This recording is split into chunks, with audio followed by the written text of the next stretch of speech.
Welcome to the Champs App podcast, where we help players and parents demystify the world of minor hockey development and recruiting for both girls and boys. On today's episode, I talk with Erik Strand, who is the head coach of the Wisconsin Eau-Claire women's hockey team. We discuss playing at the highest level of D3 women's hockey, compare playing D1 versus D3, and go into detail on the recruiting process. This was a very informative conversation with Erik, so I hope you enjoy it. Champs App is your recruiting and development co-pilot. Champs App helps athletes, coaches, parents, and agents/advisors navigate the world of youth sports. We recently completely redesigned Champs App so that all our offerings fit together seamlessly to dramatically improve the user experience. Next time you visit Champs App, you will see that it is much easier to use Champs App as your co-pilot for recruiting and development. While we will continue to provide free content and tools like podcasts, articles, and directories on our website, some new content will require a free Champs App account to access special analysis and information. We have made it easy to create a free Champs App account without the need to create an online profile. Our latest free tool is the Champs App Team Coach Directory, a powerful resource designed to simplify your search for D1, D3, and youth sports coaches in one convenient place. Whether you're a parent, player, or youth coach, our directory offers a seamless way to find, research, connect, or message coaches across women's college hockey. In addition, our first premium product has been the Champs App messaging tool, which is the fast, easy way to send error-free messages to coaches. Champs App messaging cuts the time to send emails to coaches by over 50%. Over the coming months, we will continue to offer additional premium tools and services to our community. We still have a long way to go to achieve all the big goals we have for Champs App. You will see new offerings being released over the coming months. So look out for more announcements on social media, in your email, and in the app. We look forward to helping you on your journey as your sports recruiting and development. I'm very excited to have on the podcast Erik Strand, who is the head coach of the Wisconsin Eau-Claire women's hockey team. Originally from Bloomington, Minnesota, Erik played junior hockey in the USHL before moving on to playing D3 hockey at Wisconsin Eau-Claire. He then was an assistant coach for the Blue Gold's men's team for 8 seasons before taking on the head coaching role of the women's team in 2015. Erik is a 3-time winner as Coach of the Year for the Wisconsin Intercollegiate Athletic Conference. Welcome to the podcast, Erik. Hey, thank you, Ray. Appreciate you having me on. Hey, so why don't we start out like we do all of our guests, giving a little background on you playing hockey, I'm assuming in Minnesota, and then eventually moving on to playing junior hockey and then playing college hockey. Yeah, absolutely. Very fortunate to grow up, play hockey in Minnesota, cut my teeth there. Bloomington Jefferson it was the youth program that I skated in the early 90s, especially. That was one of the best programs in the state of hockey. So it's was very fortunate to be part of that. That's where I think I learned quite a bit about culture and what it takes to win. Fortunate that opened the door for me to go and play for the Vail Avalanche in what was the Frontier Hockey League, and had a good season there, which caught the attention of Des Moines, and got to play in Des Moines in the USHL for a couple of years, which was a tremendous experience. Won an Anderson Cup.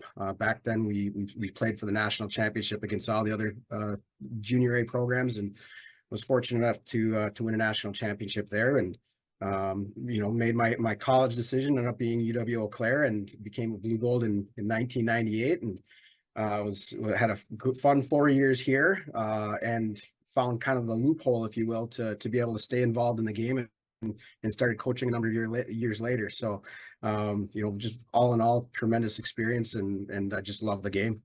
Great. So very simple question. What made you such a good hockey player? Obviously, growing up in Minnesota, I'm sure you had huge access to ice and probably some good coaching. But where did the passion come from? And then, how did you actually develop into such a good enough player to play in the USHL and then play college hockey? Very fortunate to be introduced very young age. Started in our basement just playing pickup hockey with my dad. Still have one of the best records in the family. I think I'm 99-1 against him. Just growing up in the state of Minnesota, you're minutes away from indoor ice, you're blocks away from outdoor rinks. And it's just, I just love the game right from the beginning. So I was able to, just continue to advance. And I think for myself, just a very passionate, two-way gritty player. And, I'm only 5'8" by size, so it wasn't anything that you had to really fight and claw your way for every inch out there. And I think that was one of my best strengths as a player was just the tenacity and the kind of the heart that I played with. Gotcha. All right. So these days in the USHL, if you make it to the USHL, you're pretty much guaranteed to play D1 hockey. I'm Yep. curious how you end up playing, at D3 hockey and Wisconsin Eau-Claire. Yeah. I share this with my recruits all the time because I had the full rainbow, if you will, of options. My final three schools was I was either going to go to UConn, play Division I for the Huskies. I liked Iowa State. I was seriously considering going to play club hockey.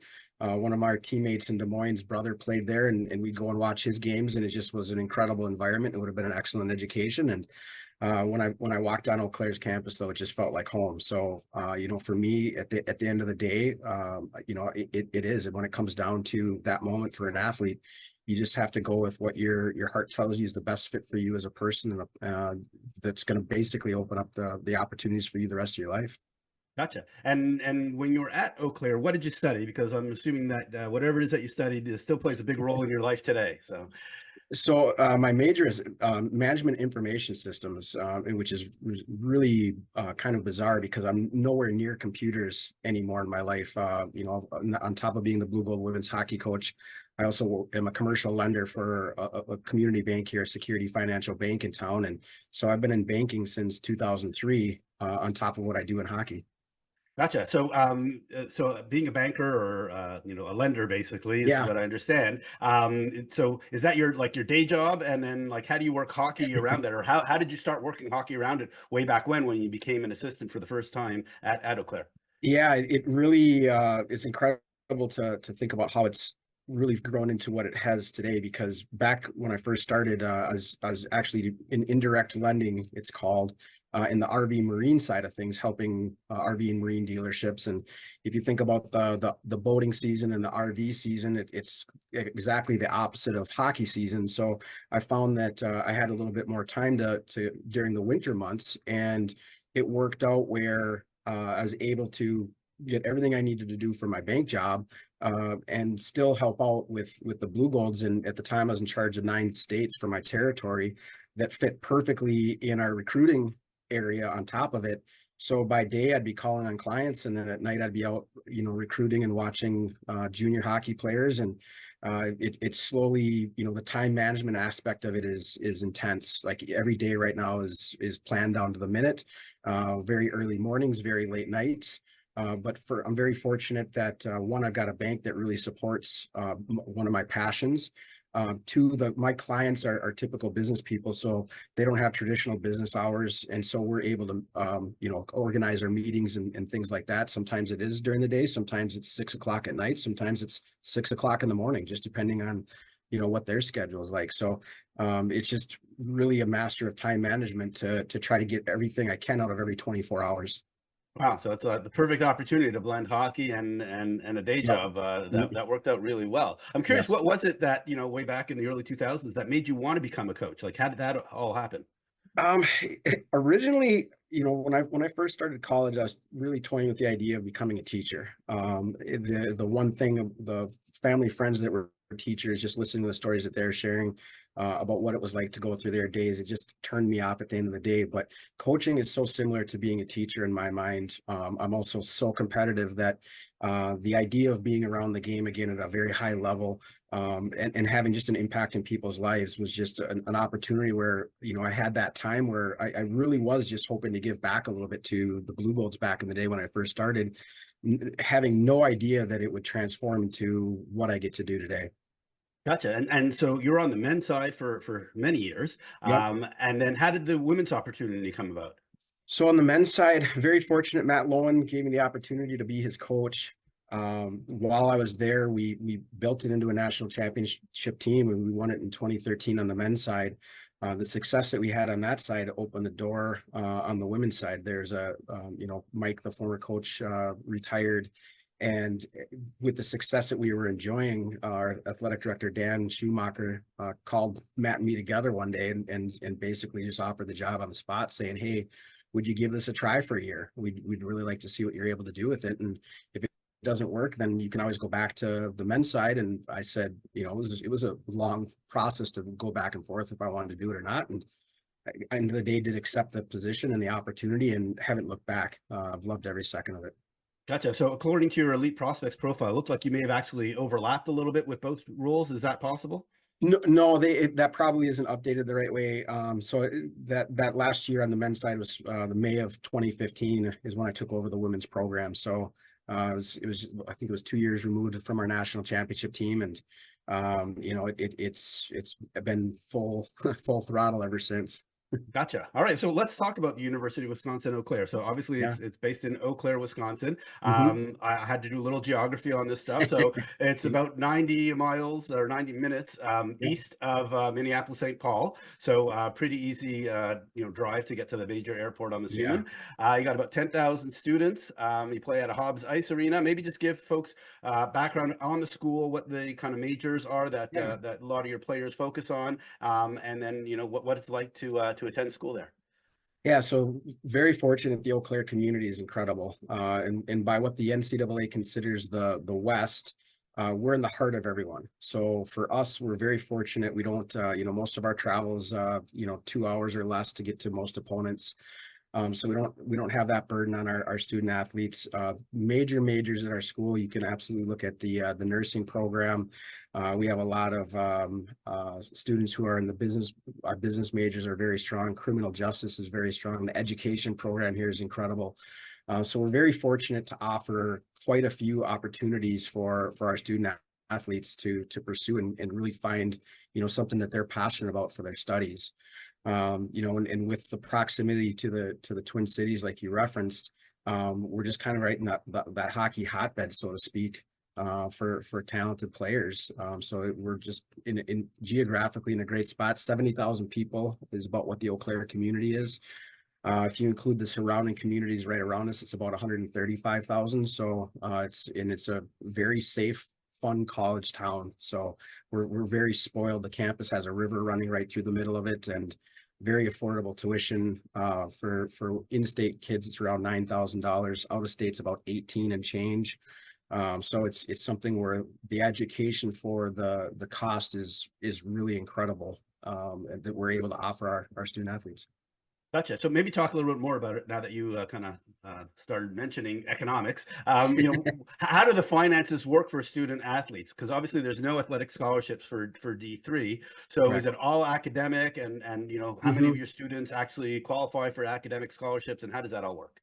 Yeah, so one of the things that the university, it's gone through a few different cycles, but currently what we're at right now is for the students that do take their AC, or excuse me, if their GPA has a major impact on some instantaneous awards. So for example, if a student, I believe it's a 3.78 or higher GPA, I believe it's an automatic 7,500 off of out-of-state tuition. So for our out of state It almost students, cuts it in half. Yeah. just basic, almost cuts it right in half. And that's before they qualify for, if you think about that student athlete that has that GPA, they're going to qualify for other academic awards on top of it. So the university's done a nice job as far as having a single page application that compares a student athlete's profile to the awards that are available. And basically once they fill out that one application, they'll all of a sudden receive all of the other awards that go with it. So it's a very strong program from that aspect. We're as coaches, we're very hopeful that that program continues on, because it's in a lot of ways has been a game changer for us. It's made it a lot easier for me to pursue student athletes that are not Minnesota, Wisconsin, who the in-state doesn't qualify for that. But the out-of-state students are paying dang near in-state tuition. And when you look at, once again, our academic profile here, it's a very good education at a very, very reasonable price. Gotcha. And maybe I missed this, or maybe you just said it quickly and I just caught it. So do Minnesota students also qualify for in-state? Yes, so Minnesota and Wisconsin for all state schools have reciprocity agreements. So it's not just UW Eau Claire, like UW Oshkosh or La Crosse that don't have hockey programs. Those student athletes are able to get the pretty close to in-state tuition. It's just slightly higher by, I think, actually only a few $100s. So it's definitely a bonus for us as we're out and you're talking to a student from Minnesota. You're able to offer once again a very high quality education for in-state prices. Gotcha. And so that obviously makes recruiting from Minnesota much easier, where some of the Yes. best players in the country are. Obviously, there's some very good players in Wisconsin, Yes. but clearly the Minnesota has, as you grew up knowing, Yes. a very strong production system for high quality women hockey players. So it sounds They that do. way. They do a very Okay, nice so job over yeah, there. so I have a very tough question for you. So can you Okay. explain to me what a blue gold is? Because there's no E in blue gold, so No. that's very confusing. Yeah, no, it's for the longest time I was in the camp of I wish UW Eau-Claire was going to get just a defined mascot because it's very ambiguous. And we were actually playing, I was on the men's side and we were playing UW Stout when I realized how powerful our mascot was. They were everywhere you go, everyone chants what's a blue gold, and they've got a noose out and they're trying to hang a question mark, right? And it kind of hit me at that time. I think we've got the greatest mascot because it can be whatever you want it to be, whatever you want it to be it. And how do you defeat that? So you're really limited to your imagination, your creativity. I think we have the only mascot that can't offend somebody, or maybe that'll offend somebody because they can't be offended. I'm not sure, because it can't be defined. So I love being a blue gold because it is. You're just really limited to how creative your imagination will let you be. Gotcha. So then technically it's not a spelling mistake without having the E in there. So because It it is is. whatever you want it to be. It's whatever you want to be, and I laugh because we've got some schools we compete against that have it spelled wrong and it hangs in their building, so we're able to use that for recruiting tactic about maybe how good that school really is. I gotcha. I gotcha. Okay, so maybe just you mentioned it before about the great travel that you have with most schools being only a couple hours away. Maybe just Mhm. talk about the Wisconsin Intercollegiate Athletic Conference, the WIAC, and how competitive it is. Obviously, you have some very strong teams. We'll get to that in a moment, Yes. and then you have some okay teams. Maybe just talk about what it's like playing in that conference. Yeah, it's small but powerful. One of the best things about our conference that I love is just the rivalries. Every game is so intense.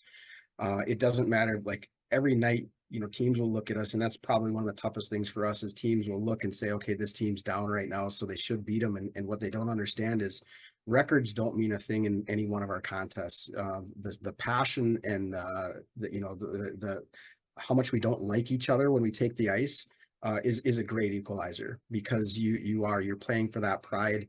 And every night you have to fight for every inch that you get. Every goaltender we see it seems like their career night whenever they're playing against us.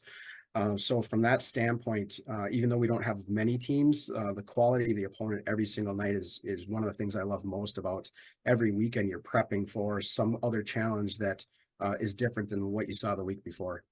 Gotcha. And then, the national champion from this past season, the Yeah. D3 national champion, is from River Falls. So I'm wondering Yes. what that rivalry is like, especially since they're roughly only about 60 minutes down the road from you. Yep. Incredible rivalry. That one is for people that aren't hockey people, I compare it to kind of the Michigan Ohio State end of the year football contest. It's the one that all of our players are amped up to be in. Coach Joe Cranston over there has done just a phenomenal job.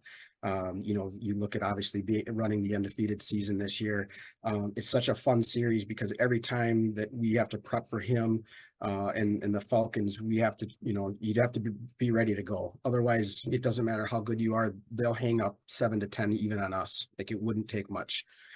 So that series, that rivalry, they've been on a little bit more of the right side recently, but every one of those games, I mean, we took them to overtime twice this year.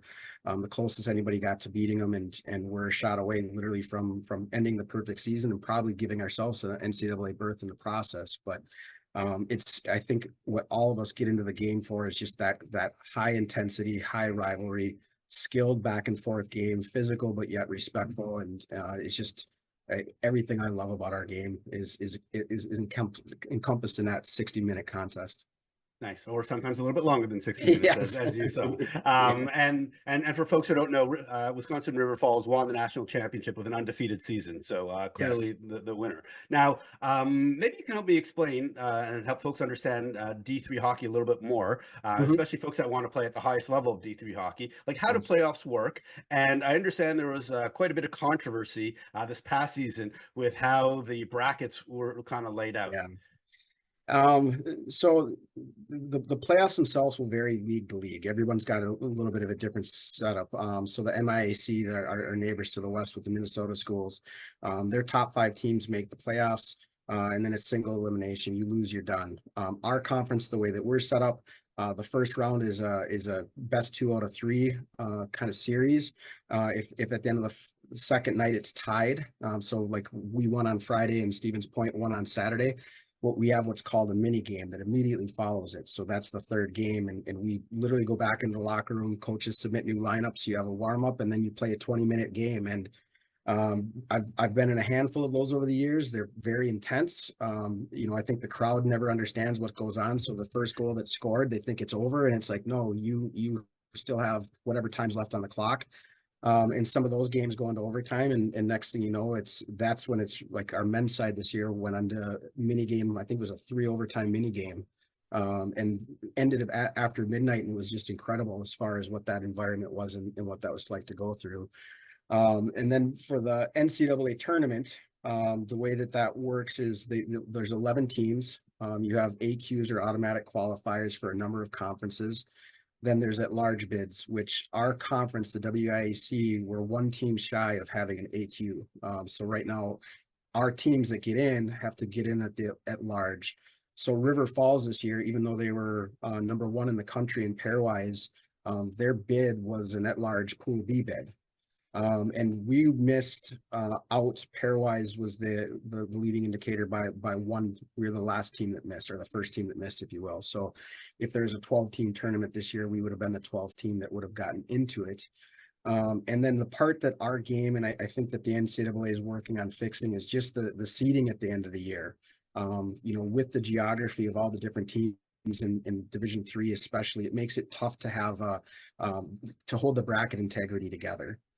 And the NCAA does the best that they can do with the rules and the parameters that are put in place.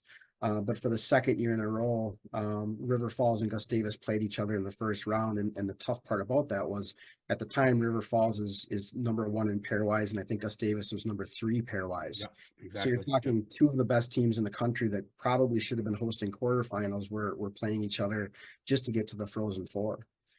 So it's something that right now, just the way that the rules are and the way that the budgets allow and the parameters, it's not going to be, bracket integrity is very tough to follow, which is very tough for all of us because we're so competitive and we just want it to be the right way for our athletes.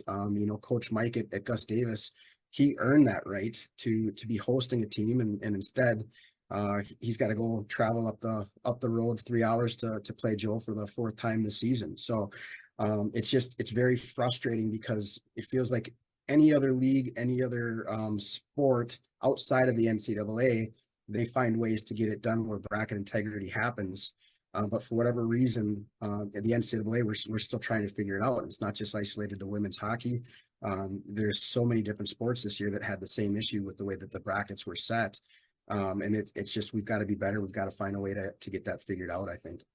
Gotcha. All right. So in an adjacent kind of conversation, I'm assuming that most D3 women's hockey sports aren't huge revenue generating sports. So how do all these D3 teams pay for putting these teams together? And then obviously then travel and things like that get really expensive, especially as you're talking about playoffs.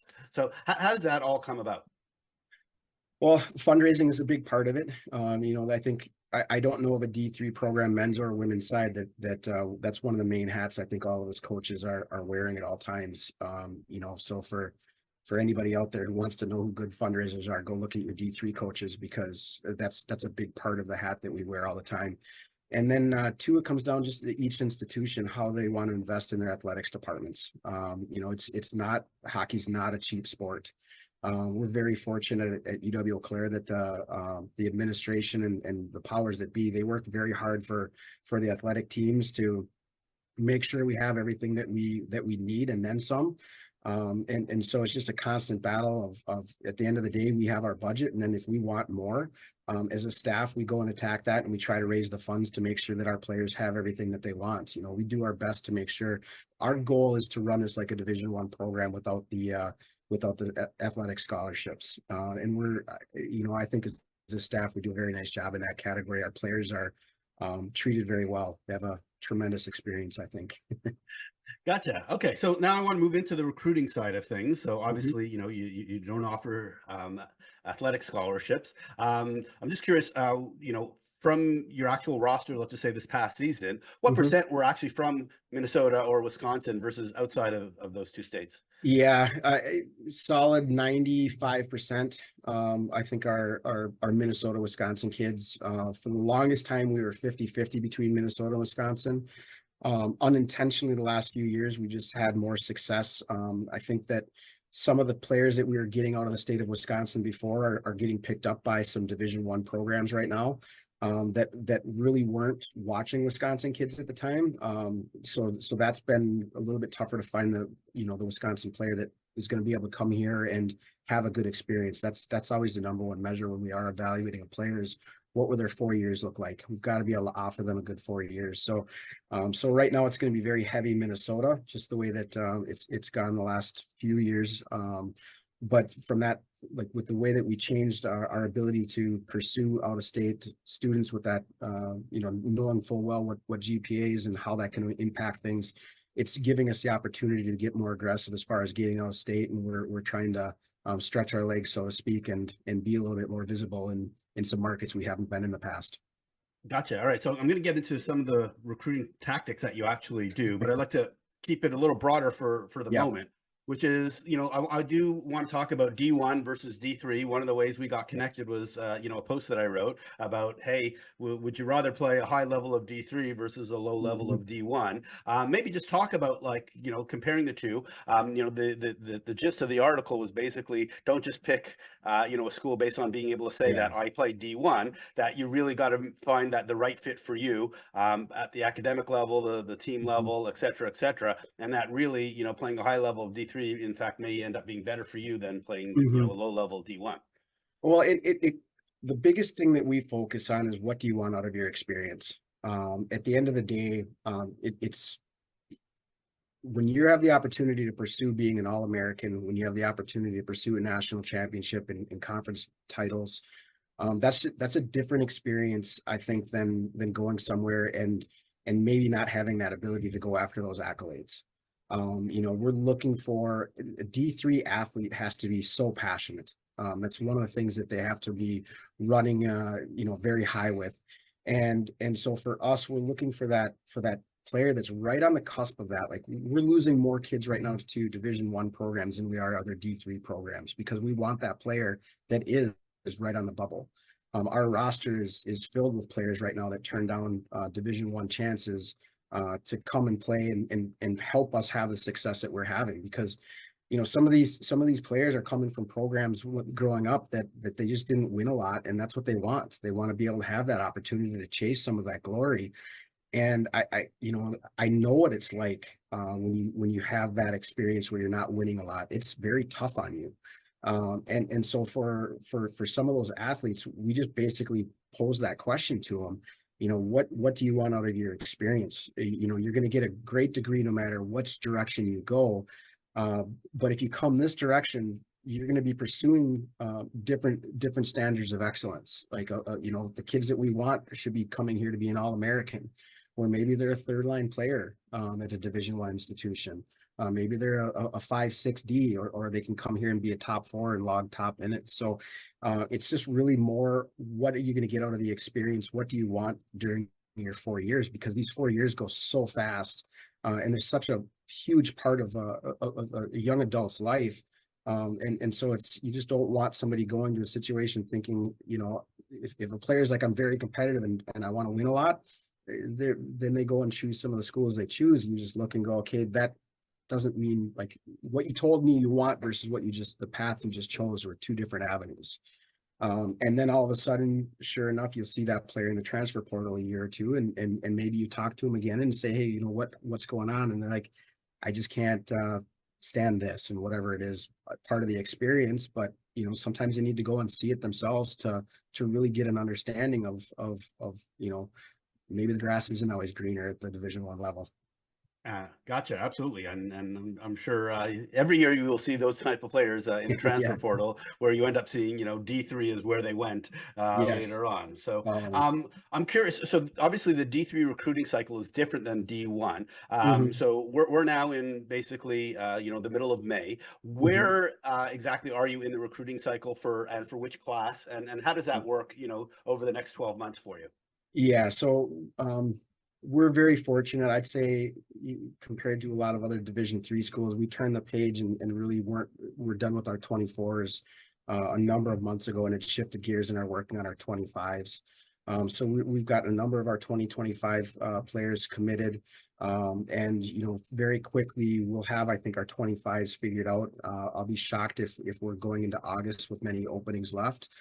And then for us, we'll be switching gears and starting with some of these summer showcases, starting to really pay attention a lot more to our 26 class, and figuring out, okay, who's that player that maybe isn't getting spoken to yet, that's going to be available, that we can hopefully offer a tremendous experience to. So I'd say that we are further ahead than a lot of our other Division III counterparts, as we are talking to players, or as I'm talking with parents we've come across.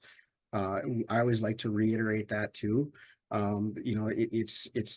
know of several D3 teams that are still trying to figure out kind of what the last few pieces of their puzzle look like. So we just happen to be very fortunate that we're able to be very far ahead compared to some of our counterparts.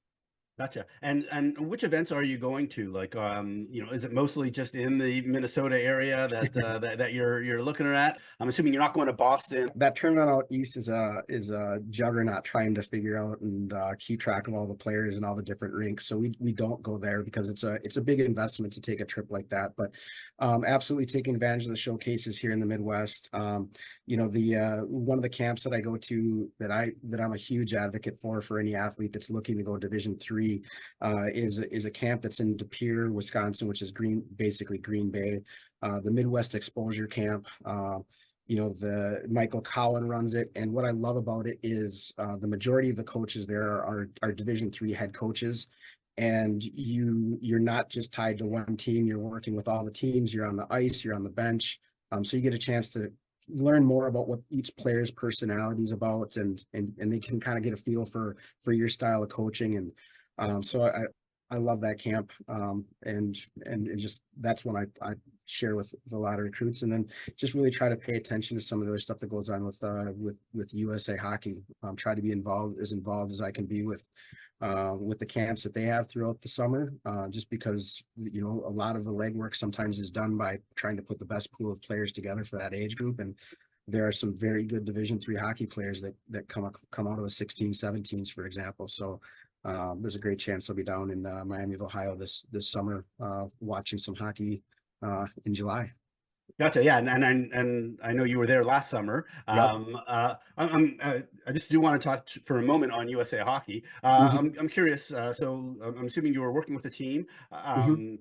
and one of the things that I've uh, been vocal about is the amount of feedback that the players get from that Yeah. experience. I'm curious, what's your perspective on being able to give well-rounded feedback to a player, saying like, hey, the this is how far you are off from, like, Yeah. being an under 18 player. Yeah. I think that's a challenge there that's constantly talked about and debated. What's the right amount of information, what's not. From a coach's perspective, I think that you try to be as honest as you can and give the feedback that you're able to give. And sometimes it's tough because, for us as coaches, we want to maybe recruit these players. And sometimes if you went all the way, you're going to give them some news that they're going to remember you for, that's negative for the rest of their life.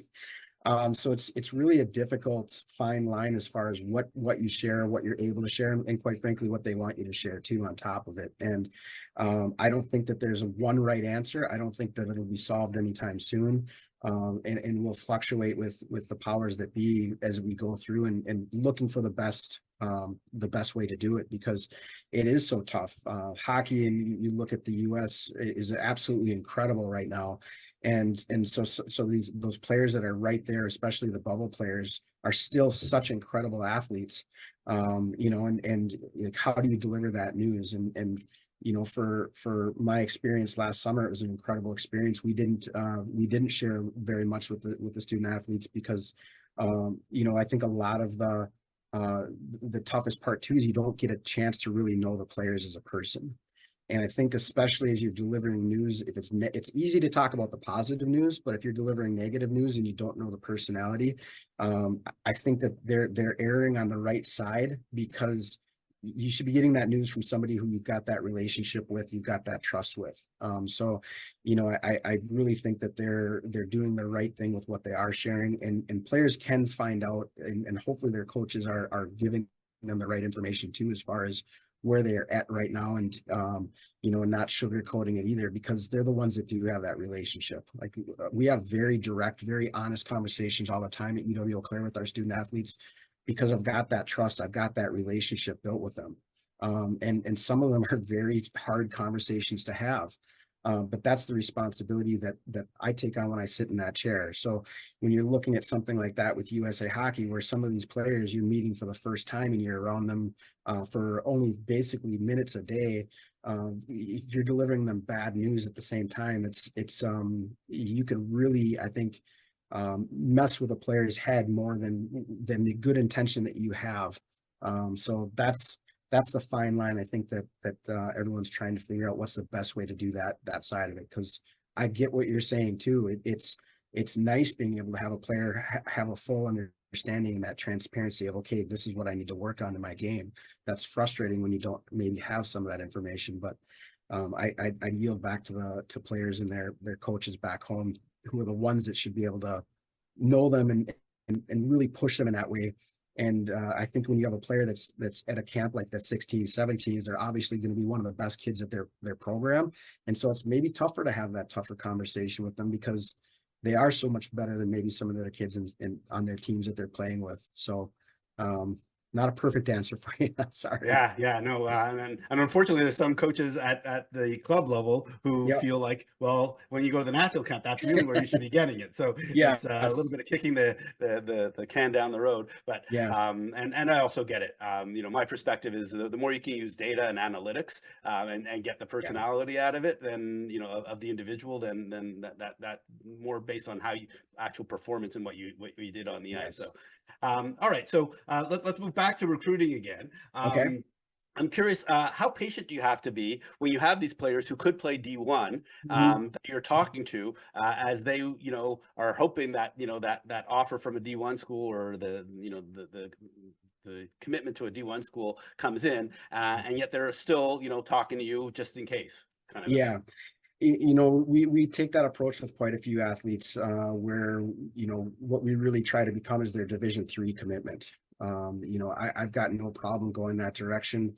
It's something that I've been in their skates. I've pursued exactly what they're pursuing, so I understand what they're looking at, what they're thinking about, and it really comes down to the communication process while you're going through that recruiting stages. It's coming up with a plan. Each player that commits to you, what are they pursuing, and building that relationship up to the point where you can say, okay, let's come up with an agreement on the schools that you would consider for Division I versus some schools that we'll mutually agree on, that if they knock on the door, we believe will be a better option for you.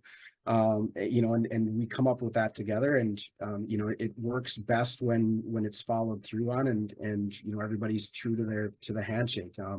We've lost some players who would be absolutely incredible to some Division I programs, and I'm thrilled to watch the success that they have afterwards. It really is, when you watch a young person achieve their dreams for something that they've dreamt about since they've been a little kid. It's awesome. There's part of you that's like, oh man, what would they be doing for us right now? But on the flip side of it, you watch and you become a big fan for each one of those players, because you never know. Like, maybe something doesn't go right with where they're at, and maybe they come to you a year or two later. So it comes down to the communication component of it. It comes down to being very patient, and for us, the way we operate at Eau-Claire is just having your contingency plans in place in case you do lose a player really late. The transfer portal certainly made that a lot easier to stomach. because it's almost like you lose a player, maybe it'll be February or March, that you really thought was going to come to you. And that's where it opens up that door for you to seek maybe a player or two out of the portal that you really at the time weren't thinking you were going to be looking for. So it's kind of as much as I'm not a big fan of the portal, it's kind of helping right now in those instances for us.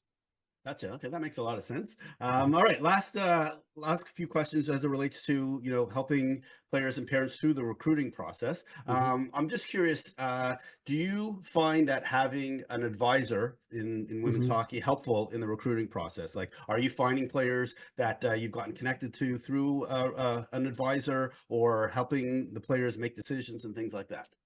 I think advisors absolutely serve a role. I think that they're able to give information because it is so many, the amount of comments I get from a parent about, we've never done this before.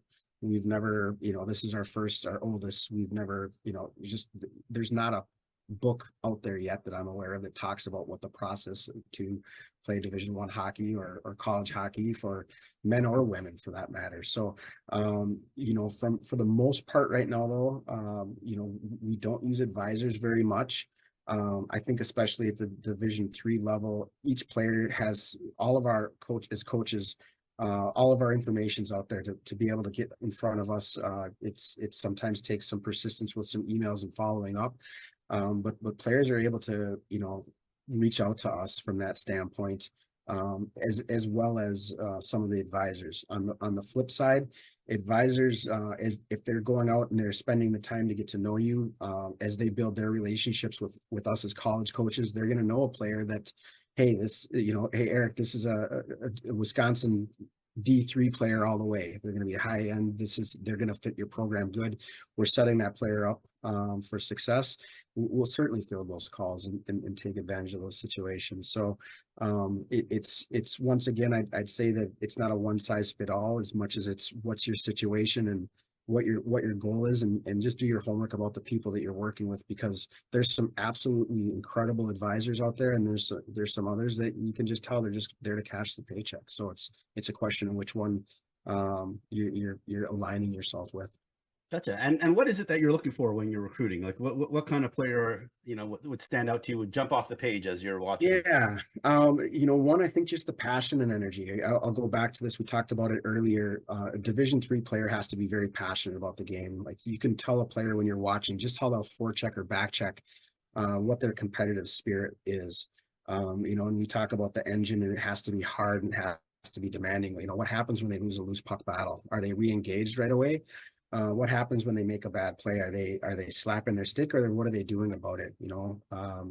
I think that for us, and I go along with a lot of other coaches that I talk hockey with all the time, we're watching on the bench, like, how are they receiving the coaching side of it? And every team as it's being built has different needs. We would not do well if all of a sudden we're looking just for that high end talent, and they have to be a natural goal scorer. It just, every team's built with with the image that a coach wants, and it's a puzzle piece. And so sometimes we're looking for for those players that think, okay, I've got to be a prolific goal scorer. No, you don't. Be a two-way hard forward for us that are going to keep pucks out the net. Be a nice defenseman that can just be making accurate first passes every single time, quick on pucks that aren't having turnovers at the blue line. So it's every player will be a little bit different, and for what we need. And I think though that the one burning thing that every one of the players we try to find is just that competitiveness, that engine, and that passion for the game. Nice. All right. So, given all that, what recommendations do you have, for players that are, about to, over the next few weeks, start being able to talk to D1 coaches? What advice do you have for those players and maybe their parents as they kind of now start being able to have those conversations with both D1 and obviously they can talk to D3 coaches at pretty much any time? So. Yeah, the biggest thing I'd say is, and have your list. And what I mean by that is, have what you're looking for out of your institutions that you're going to be talking with. Do they have my majors? What am I looking for the size of the school?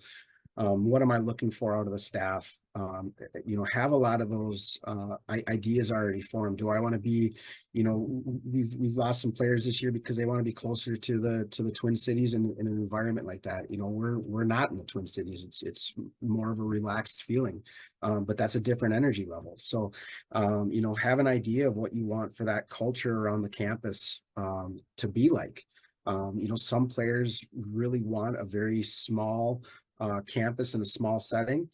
Others want the sprawling campus that's this along the size of the University of Minnesota, for example. So really understand what you're looking for, so that when you're able to talk with those coaches, you can pick the priority as far as the schools that you're thinking of based on this one matches closest to what my vision of college is like. And then the other thing is be patient. There's players that are going to get called text message the minute that coaches are able to talk to them. They're going to start receiving those phone calls, and then there's going to be players that aren't going to get their first call till August. And for the players that don't get called on day one, you don't lose sight of and hope for that dream. Like especially because there's so many things that have to get ironed out. There's so many other things that have to get sorted out that there's more time than maybe what I think players believe there is. So the biggest thing is to be patient. You can be proactive too. The minute that you still want to be able to start talking with coaches, if you don't get called by somebody the first day, maybe reach out and knock on their door. The Division I coaches are incredible people too. Just having conversations with them and getting to know more and more of our colleagues at that level. They're in the same boat we're in, where they want to find the right people for their program, and sometimes through no fault of their own, there's a lot of incredible hockey players out there that, yeah, we've got a lot of notes and we get to see a lot of people play in action, but that doesn't mean that somebody didn't miss something one day. So be proactive and make contact on your own to the schools that really are your dream schools, so to speak, and work yourself out from there. Perfect. All right. Well, thank you so much, Eric. It's great chatting with you. I really appreciate all the insights about your coaching journey. Obviously, learning a lot about Eau Claire and being a Yeah. blue gold, and then for sure your perspective on D3 versus D1 and what it's like to play D3 hockey. So, thank you so much for doing this. I appreciate it. Thanks for having me on and for the invitation, Rag. It's been a lot of fun. I really want to thank Eric for coming on the podcast. He shared some great insights about Wisconsin Eau-Claire, playing D3 hockey, and the recruiting process. You can connect with Eric on the Blue Gold's website or via his Champs App profile. Links to both are in the show notes. Introducing the Champs App messaging tool. Champs App messaging is the fastest, easy way to send error-free messages to coaches. The Champs App messaging tool ensures the coach's name, email, and school are correct without the need to look online and find each coach's contact information. With the Champs App messaging tool, you can choose from a variety of email templates to send. For example, one template informs coaches about upcoming events or tournaments, and another lets a coach know about new videos added to your Champs App profile. Each template automatically populates the message with the coach's name and school and inserts personal information from your Champs App profile. This way, you can be sure the emails do not have errors. Personalize each message further to make it uniquely yours. Experience the convenience of the Champs App messaging tool yourself by logging into your Champs App account. For a limited time, we are offering the Champs App messaging tool at a low introductory price for an annual subscription. As we add more amazing features to the messaging tool over the coming weeks and months, these new features will be included in your annual subscription. So get started today by logging into your Champs App account to try out the new Champs App messaging tool and easily send error-free emails to coaches. Subscribe today before the price goes up.